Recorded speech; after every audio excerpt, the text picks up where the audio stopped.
Olá pessoal, voltamos com mais uma previsão de chuva para os próximos 15 dias nas principais áreas produtoras do país. Mas antes, que tal dar uma passadinha lá no AgroSomar? Com ele você já consegue começar a se planejar para a safra de verão 2019 e 2020, baseado nas informações de chuva e também de temperatura. É bem fácil, você acessa a ferramenta e pode experimentar por 7 dias grátis. Preencha apenas dados como o seu nome, telefone, e-mail e crie uma senha. Clique então em começar agora. Pronto, tenha acesso às informações de tempo e clima personalizadas para a sua área produtora. Também não se esqueça de curtir e compartilhar este vídeo com seus amigos.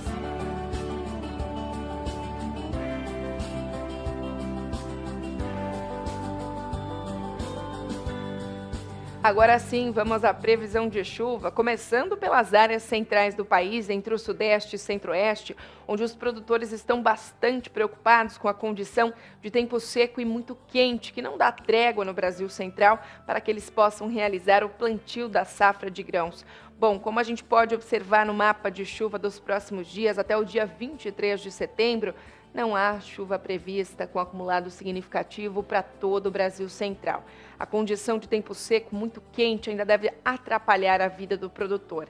As chuvas mais expressivas durante esse período ainda vão ocorrer em parte da região sul do Brasil, oeste da região norte, principalmente entre o oeste do Amazonas e o estado de Roraima, e também tem chuva ainda prevista, mesmo que de forma mais isolada e com menor acumulado, para a faixa leste do Nordeste.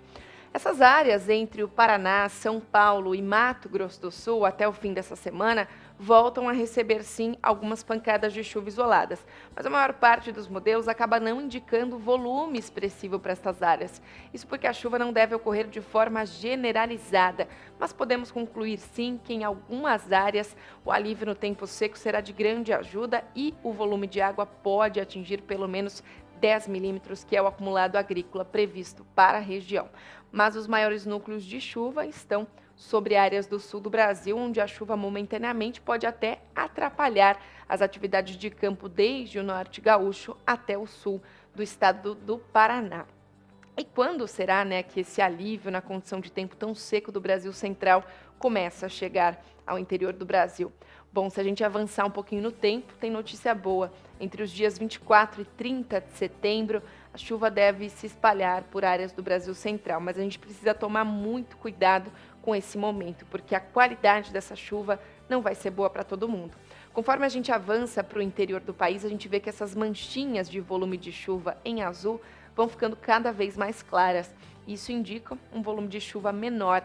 E todo o centro-oeste do Brasil praticamente se encontra com essa coloração um pouquinho mais baixa, acumulados de chuva entre 5 e 15 milímetros. Então, se a chuva chegar ao Brasil Central, ela não vai ser bem distribuída, não vai ter bom acumulado para todo mundo e alguns produtores correm o risco de plantar com essa chuva da safra, no início da safra de verão e sofrer um pouquinho de novo lá no mês de outubro, porque o tempo promete voltar a secar. É isso mesmo, a maior parte dos modelos de previsão indica que a chuva não atrasa, então a gente começa a primavera dia 23 e durante o período de 24 a 30 já tem previsão de chuva para o Brasil Central, mas ela ainda não se regulariza, ela não chega generalizada para todo mundo, não chega com bons acumulados para todos os produtores e ela demora um pouquinho mais para se regularizar. Existe uma outra janela de tempo mais seco, boa para atividade de campo, mas ruim para o desenvolvimento inicial da lavoura. E aí a gente olha para esse período de 24 a 30 e comenta também que áreas de cana, laranja e café do estado de São Paulo, do sul de Minas também, devem receber boas chuvas, acumulados superiores aos 50 milímetros, como é comum durante essa época do ano. E essa chuva, sim, deve permitir o bom desenvolvimento inicial da safra, mas pode ser que também, lá no mês de outubro, com a janela de tempo seco se configurando, algumas áreas sofram com a falta de chuva e também as temperaturas um pouco mais elevadas. O início da primavera promete ainda ser de muita chuva em áreas da região sul do Brasil. Então a gente vai ver que o final de setembro, início de outubro, ainda tem chuva boa, tem chuva expressiva para as áreas produtoras da região sul do Brasil. Mas o risco que o produtor corre nestas áreas é justamente o padrão inverso lá no alto verão. Então agora a chuva fica em excesso, a chuva fica mais concentrada no extremo sul do Brasil e depois, lá no alto verão, entre os meses de dezembro, janeiro e fevereiro, alguns modelos de previsão acabam indicando o risco de estiagens regionalizadas. E aí a gente precisa contextualizar, né? A gente está começando a safra de verão, o início da primavera, sem a influência do El Niño, a gente está sob neutralidade. Só que até então a gente tinha um viés positivo, ou seja, as águas do Oceano Pacífico Equatorial estavam mais aquecidas que a média normal. E esse aquecimento é transferido diretamente para a atmosfera. Então a atmosfera nesse início de primavera ainda responde como El Niño de alguma forma. Por isso que as chuvas previstas estão mais volumosas entre algumas áreas da região sul do Brasil.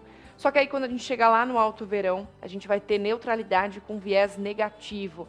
Se é laninha ou não, a gente vai esperar, vai definir de acordo com os limiares teóricos, mas é um cenário completamente diferente. A gente, ano passado, viveu o alto verão, passou pelo alto verão sob a influência de um El Niño, águas mais aquecidas que o normal, viés positivo.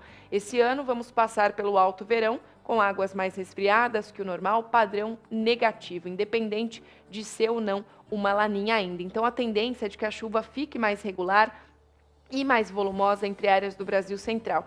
Então, nesse começo, a chuva demora para engrenar, mas depois tudo indica que a chuva vai ser boa entre áreas do Brasil central.